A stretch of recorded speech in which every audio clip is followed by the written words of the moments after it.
வணக்கம் நண்பர்களே. தற்கொலைகளுக்கு மட்டும் ஒரு விஷயம் புரியவே மாட்டேங்குது. அது என்னன்னா, இந்த திராவிட முன்னேற்ற கழக தொண்டர்கள் மட்டும் ஏன் ஆண்டாண்டு காலமாக பரம்பரையாக ஒரு கொத்தடிமையை போல திமுகவிலேயே இருக்காங்க அப்படிங்கிறது அவங்களுக்கு புரியவே மாட்டேங்குது. அதாவது இந்த நடிகர் என்ன தப்பு செஞ்சாலும், எத்தனை பேர் இறந்தாலும், ஏன் அவர் குடும்பத்தையே நிற்கதையே நடுத்தெருவுல நிறுத்தினாலும் கண்ணை மூடிக்கிட்டு ஆதரிக்கிறீங்க பாருங்க. ஒரு நடிகருக்கே நீங்க இப்படி ஆதரிக்கும் போது எங்க தலைவர் முத்தமிழறிஞர் கலைஞர் என்ன செஞ்சிருக்காரு தெரியுங்களா? நாங்க எங்க தலைவர் 1989ஆம் ஆண்டு வீட்டுக்குள்ளேயே இருந்த பெண்களை வெளியே கொண்டுகிட்டு வருவதற்காக 8ஆம் வகுப்பு வரைக்கும் படிச்சாக்க திருமண உதவி திட்டம்னு ஒண்ணு அறிவிச்சாரு. அது திருமண உதவி திட்டம் இல்ல, பெண் கல்விக்கான அறிவிக்கப்பட்ட கல்வி புரட்சி. அதுதான் பாடசாலைகளின் திறவுகோலாக, அந்த வாசல் கதவு திறப்பாக அது அமைஞ்சது. அப்புறம் பெற்றோர்கள் அண்ணன் தம்பிங்கள பெண்களை ஒரு மனுஷியாவே மதிக்க மாட்டாங்க. அவங்களும் ஒரு உயிர் உள்ள ஜீவன், அவங்களுக்கும் எல்லா உணர்வுகளும் இருக்கு அப்படின்ட்டு அவங்கள ஒரு மனுஷியாவே மதிக்க மாட்டாங்க, ஒரு பொருட்டாவே கருதாத போது கலைஞர் அவர்கள் தான் 1989ஆம் ஆண்டு பெண்களுக்கும் குடும்ப சொத்தில் சம உரிமை அப்படின்னு ஒரு சட்டம் இயற்றினாரு. அதற்கப்புறம் தான் பெண்களை அந்த சொத்து பிரிக்கும் போது நீங்களும் கையெழுத்து போடுங்க என்று அன்பாக கேட்டு அவங்களையும் ஒரு மனுஷியாக மதிச்சு அண்ணன் தம்பிங்க மதிச்சாங்க. அப்படி ஒரு சுயமரியாதையை எங்க தலைவர் பெண்களுக்கு ஏற்படுத்தி கொடுத்தாரு. அதுல கோடிக்கணக்கான பேர் இன்னும் பயனடைஞ்சிட்டு இருக்காங்க. அப்புறம் 1996ஆம் ஆண்டு உள்ளாட்சியில் பெண்களுக்கு 33% இடஒதுக்கீடுன்னு கொண்டுட்டு வந்தாரு. அந்த இடஒதுக்கீட்டுல பயனடைஞ்ச முதல் பேட்ச் ஸ்டூடெண்ட் நான் தான். அதுல 96ஆம் ஆண்டு கவுன்சிலராக தேர்வாகி பிறகு தொடர்ந்து அப்போதுல இருந்து இன்று வரை அரசியல்ல செயல்பட்டு இருக்கிறேன். என்னை போல லட்சக்கணக்கான பெண்கள் அரசியல் அதிகாரம் பெற்று இன்னைக்கு இந்த சமூகத்துல 4 பேர் மதிச்சு வணங்கக்கூடிய அளவுக்கு இன்னைக்கு நாங்க சுயமரியாதையோட பெண்கள் எல்லாம் வாழ்கிறோம் என்றால் அதற்கு காரணம் கலைஞர் அவர்கள்.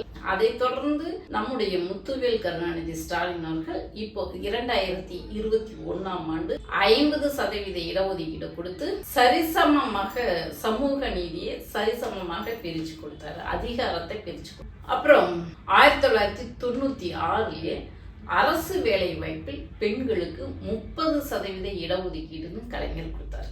அத இப்போ 2021ஆம் ஆண்டு ஆட்சி காலத்துல முத்துவேல் கருணாநிதி ஸ்டாலின் 40% உயர்த்தி கொடுத்தாரு.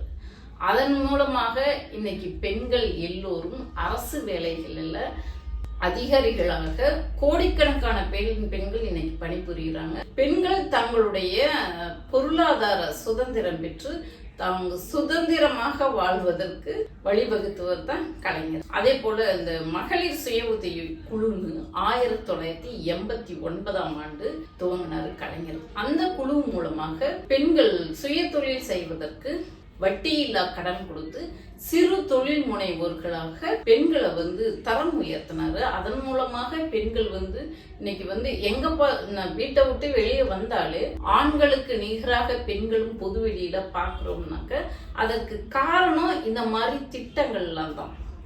இன்னும் ஏராளமான திட்டங்களை நம்ம சொல்லிட்டு இருக்கலாம். இப்ப மனிதனை வச்சு மனிதன் இழுக்கக்கூடிய கை ரிக்ஷாவை ஒழிச்சாரு கலைஞர். அதன் மூலமாக கை ரிக்ஷா ஒழிச்சிட்டு சைக்கிள் ரிக்ஷா கொடுத்தாரு.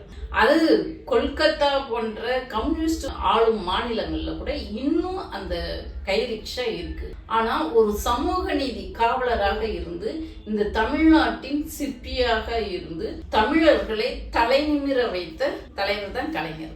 எப்போதெல்லாம் தலைவர் கலைஞரின் பேனா தலை குனிகிறதோ அப்போதெல்லாம் தமிழர்களின் தன்மானம் தலை நிமிர்ந்தது.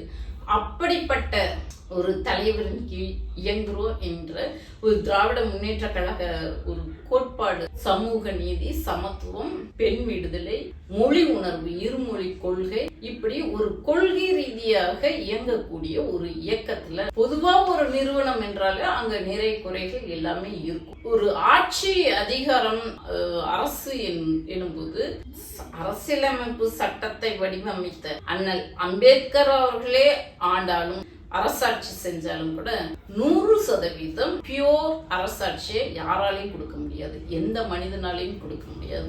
அப்போ நிறை குறைகள் யார் ஆண்டாலும் இருக்கத்தான் செய்யும். நம்ம என்ன யோசிக்கணும், அந்த தலைவர்களுடைய எண்ணங்கள் என்ன, அந்த தலைவர்கள் மக்களை நோக்கி சிந்திக்கிறார்களா, சமூக நீதியின் கோட்பாட்டுப்படி செயல்படுகிறார்களா என்பதைத்தான் நாம சிந்திக்க வேண்டும்.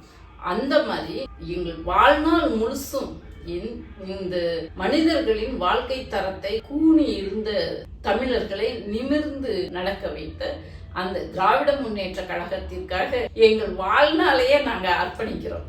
அப்படி ஒரு சமூக நீதி, சமத்துவம், பெண் விடுதலை, மொழி உணர்வு, இந்த உணர்வுக்கெல்லாம் உயிரோட்டமாக செயல்படக்கூடிய தொண்டர்களை நீங்க கொத்தடிமைன்னு சொல்லுவீங்க, 200 ஊபி என்று சொல்லியும் எங்களை நீங்க அழைச்சிங்கனாக்க அதை நாங்க பெருமையா எடுத்துக்குவோம். திராவிட முன்னேற்ற கழக தொண்டர்கள் என்பதை நாங்க பெருமை கொள்கிறோம். அதை இன்று முத்தமிழறிஞர் கலைஞர் அவர்களுடைய 103வது பிறந்த நாள், அவரோட கையெழுத்தால் அவர் செதுக்கிய திட்டங்களால் உயர்ந்து நிற்கிறது இன்று தமிழ்நாடு. அந்த பெருமையில இன்னைக்கு அவருடைய பிறந்த நாள்ல நான் அவருடைய புகழ் ஓங்குக என்று கூறிக்கொண்டு, நான் மட்டும் இல்ல, எங்க வாரிசும் வாழையடி வாழையாக நீங்க சொன்ன கொத்தடிமைகளாக திராவிட முன்னேற்ற கழகத்துக்காகவும் இந்த மக்களுக்காகவும் உழைக்க நான் தயாராக இருக்கிறோம் என்று இந்த நேரத்துல நம்ம தற்குறிகளுக்கு நான் சொல்லிக்கிறேன். நன்றி, வணக்கம்.